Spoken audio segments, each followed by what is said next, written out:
Ready for dictation? Start.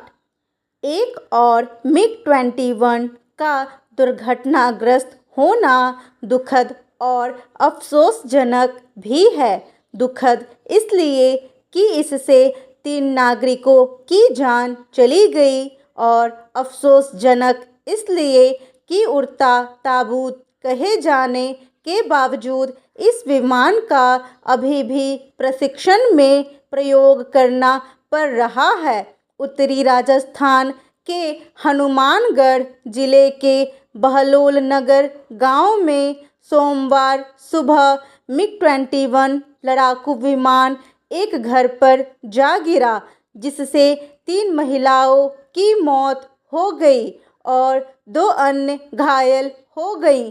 Pilot ने कूदकर parachute के जरिए खुद को बचा लिया, लेकिन क्या ऐसे विमान भारत की सेना के मुफीद हैं? इन बचे हुए लगभग 18 विमानों से भी अब पूरी तरह तौबा कर लेने में भलाई है।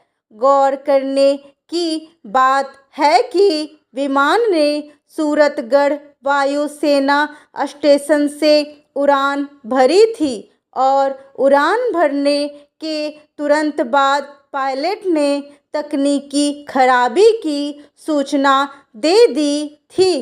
पायलट विमान को सुरक्षित जगह नहीं उतार पाया, पर इसमें कोई शक नहीं कि उसने अंत समय तक विमान पर नियंत्रण बनाए रखने की कोशिश की है। गौरतलब है कि 1963 में सोवियत संघ से MiG-21 का आयात शुरू हुआ था और यह विमान लंबे समय तक भारतीय वायुसेना की ताकत रहा।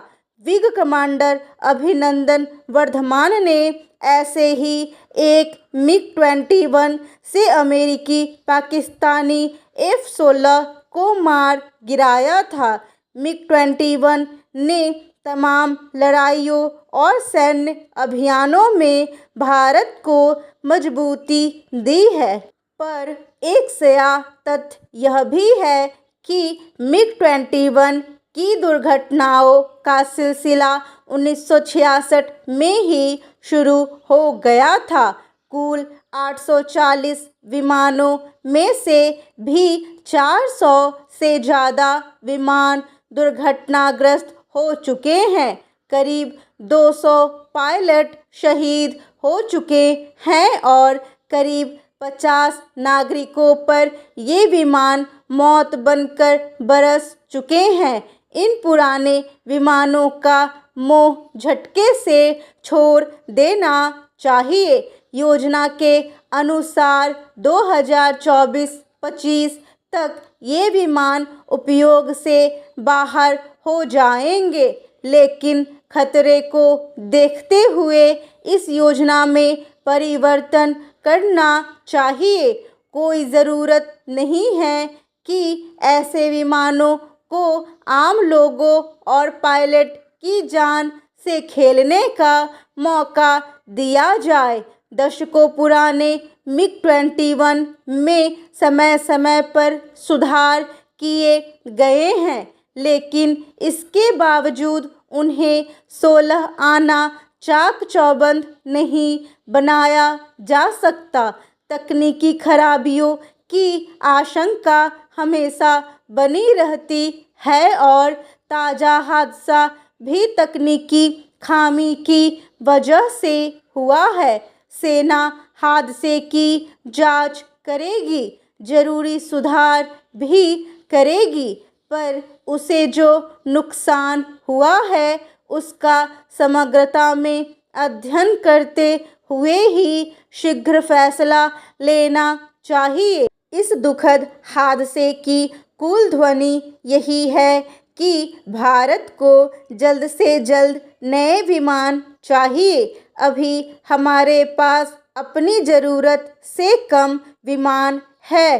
भारतीय वायुसेना अपनी इस ज़रूरत को समझती है, पर यह सच है कि MiG-21 की जगह नए विमान लाने में देरी हो चुकी है। नए विमानों के अभाव में MiG-21 को उड़ाने की मजबूरी को समझा जा सकता है। तो उपाय क्या है? हमें स्वदेशी विमान तेजस के निर्माण में तेजी लानी चाहिए।